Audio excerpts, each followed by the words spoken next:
Linya rin ng telepono ang presidente ho ng Pork Producers Federation of the Philippines o ProPork. Walang iba kundi si Eric Harina. Eric, good morning. Si Danny Buenafe sa Kabayan. Yes, good morning, Sir Danny Buenafe.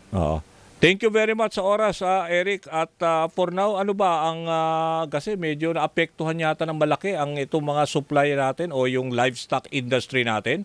Kaugnay nito sunod-sunod na bagyo at saka yung habagat. Actually, na-apekto hindi dahil sa bagyo o habagat, no? Na-apekto yung supply ng baboy natin at saka sa presyo ng baboy natin, nasisira yung presyo dahil sa napakamaraming imported na dumadating sa ating bansa. So, yun yung naging problema ng local production, ng local producers natin po. Oo. Gaano kalaki ba yung ang ini-import natin? Let's say, ano ba yan? Every month or annually? Meron ba kayong datos? Noong 2025, no? Noong year end of 2025, we have around 840,000 metric tons. Almost 1 million yung nasa cold storage natin, yung inventory natin for the year end of 2025. And for January this year, 2026 to June, may recorded po tayo na imported na dumating sa ating bansa, nasa 444,000 metric tons na po. Ganon, 400 plus metric tons. Kalahati pa lang ng taon. So we are looking into na ganito, aabot until end of the year, aabot ng 1 bilyong kilo ng pork imports. Yung magiging import. Not to mention yung local production natin. So if you just base on the excess, yung inventory of 2025 na 800,000 plus metric tons, ibig sabihin po, meron tayong buffer na almost 180 days na karne. Sobra-sobra po yun, 180 days. So, yun, kasi yung nakukonsumo nating karne sa isang araw, yung buong Pilipinas, nakukonsume na kami isang araw. Kulang-kulang na 5,000 metric tons yung nakukonsumo yung 5 metric tons, 5 million kilos yung nakukonsumo ng Pilipino sa isang araw na karneng baboy. Actually, it's 4.7 something ganon. So, yun. Yung inventory natin, natin 4.7, nasa 178 days po yun. Okay, so sinasabi nyo ang ating daily consumption, ang average is 5 million kilos a day, ang baboy na overall, pangkalahatan, yan ho ang average na consumption natin? Yan yung consumption natin. Okay. So kung i-times mo yan, kasi we consume in a year, it's 1.7 million metric tons. So if you divide it by 365 days, kulang-kulang 5 million kilos yung araw na kinukonsumo natin.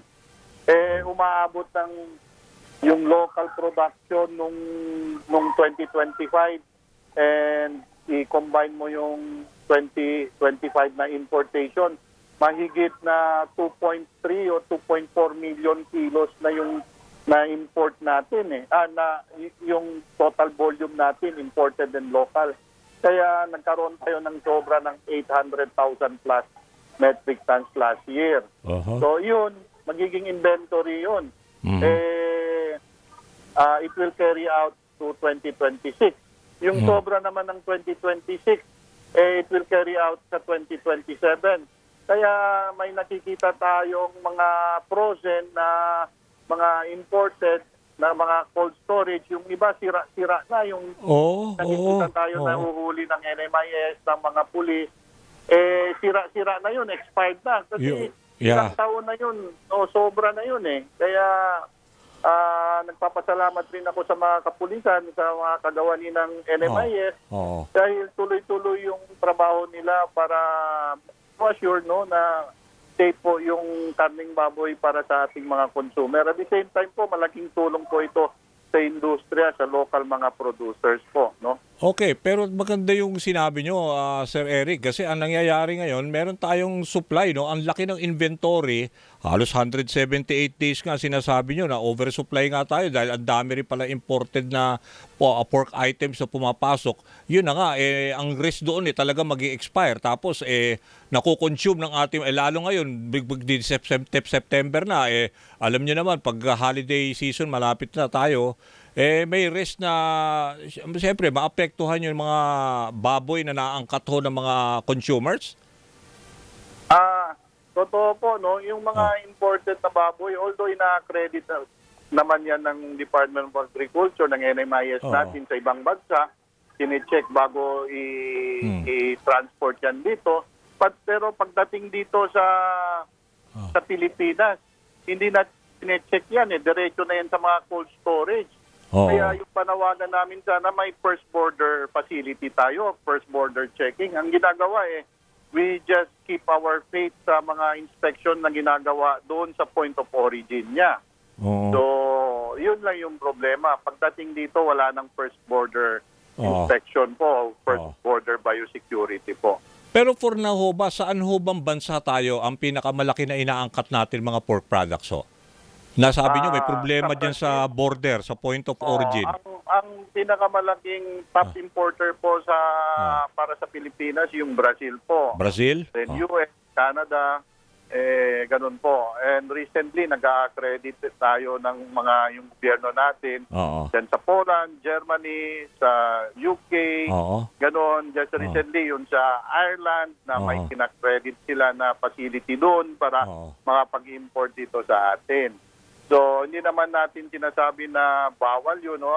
Pero pagdating yan, wala nang first border inspection tayo. So, tuloy-tuloy na yun. So, it can be a risk na baka may sakit yung iba, pakalat. Dati wala naman tayong sakit na ASF. Dahil sa mga imported na dumadating, yung mga pagkain galing sa labas, nagkasakit yung mga baboy natin. So ngayon, ano ba ang panawagan nyo? Do we have to regulate, ilimit natin ang pag-aangkat sa iba't ibang bansa for now? Lalo ngayon, naapektuhan din ang local producers. Eric? Yeah, para matulungan yung mga local producers natin, mga swine raisers dito sa ating bansa, first, let's limit the importation. I-regulate lang natin. Wag naman yung sobra-sobra, no? So that hindi naman maapektuhan yung market share. Yun. Second, no, yung first border facility natin na para masigurado natin kahit may random testing tayo pagdating dito sa ports natin na yung mga karne na dumadating safe from diseases, especially yung from African swine fever. Kasi malaking bagay, this is a big risk para sa mga stakeholder natin, sa mga swine producers. Baka kumalat ulit yung mga karning baboy natin. So, yung isa, yung repopulation natin, dapat timely po yung repopulation. Although, maganda yung mga programa ng pamahalaan natin sa repopulation ng baboy. Kaso lang, hindi pa na-implement, patapos na yung taon. No? At saka patapos na yung 2028. And lastly, pangapat, dapat yung bakuna para sa ASF. Natatakot yung iba, especially yung mga backyard racers, kasi sila po yung mga maliliit, sila po yung natatamaan agad-agad kung may mga sakit na gano'n ang reklamo ng mga kasama natin wala tayong mabibiling bakuna na magamit natin para protection sa ating mga alagang baboy. So yun po yung malaking halaga. Yung 4 na hakbang lang po, siguro malaking tulong na yun para sa industriya at sa mga mamamayan natin. So, sige po. For food security po. Sige Eric, basta babantayan natin itong istoryang ito at ang gusto nyo lang, ang concern nyo, dapat medyo maingat tayo dyan sa pagpasok yung mga border inspection para at least makita ko yung expiry date, at least hindi masayang kasi nangihinayang din tayo so kung marami yung expired na syempre meron ho itong issue sa kalusugan ng ating consumers. Maraming salamat Eric. Maraming salamat. Actually po, pagdating yan hindi expired matagal may ibenta nasa food storage doon na expire. So yun yung problema, no? So, sa maraming cold salamat storage. po, Sir Oh. Danny. Okay. Oo. Okay. Maraming salamat. Maraming salamat. Okay. Sige. Okay, thank you po. Yan ang problema, yung cold storage facility, dapat mapantayan din yan, no? Matutukan.